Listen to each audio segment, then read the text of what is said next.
അങ്ങനെ ഇപ്രാവശ്യത്തെ ഓശാന ഞായർ ഒരു തിരക്ക് പിടിച്ച നൈറ്റ് ഡ്യൂട്ടിക്ക് ശേഷമാണ് ഞാൻ പോകാൻ പോകുന്നത്.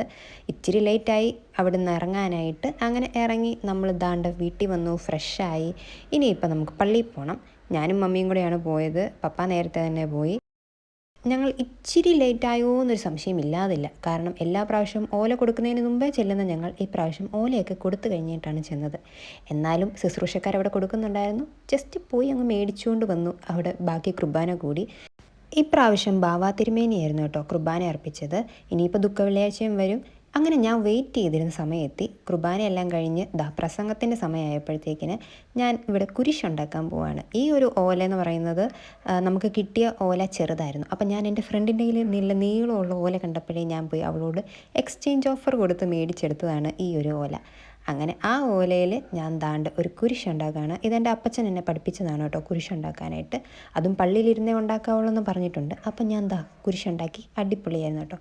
അപ്പം ആ ഒരു കുരിശൊക്കെ ആയിട്ട് നമ്മൾ പള്ളിയിൽ കയറി പ്രാർത്ഥിച്ചു, സ്ലീബ മുത്തി. അത് കഴിഞ്ഞിട്ട് വെളിയിലിറങ്ങി ജസ്റ്റ് ഈ ഒരു കുരിശ്, ഞാൻ ഉണ്ടാക്കിയ കുരിശിൻ്റെ ഒരു ഫോട്ടോയൊക്കെ എടുത്തിട്ട് നമ്മളിതാ തിരിച്ച് വീട്ടിലോട്ട് പോന്നു.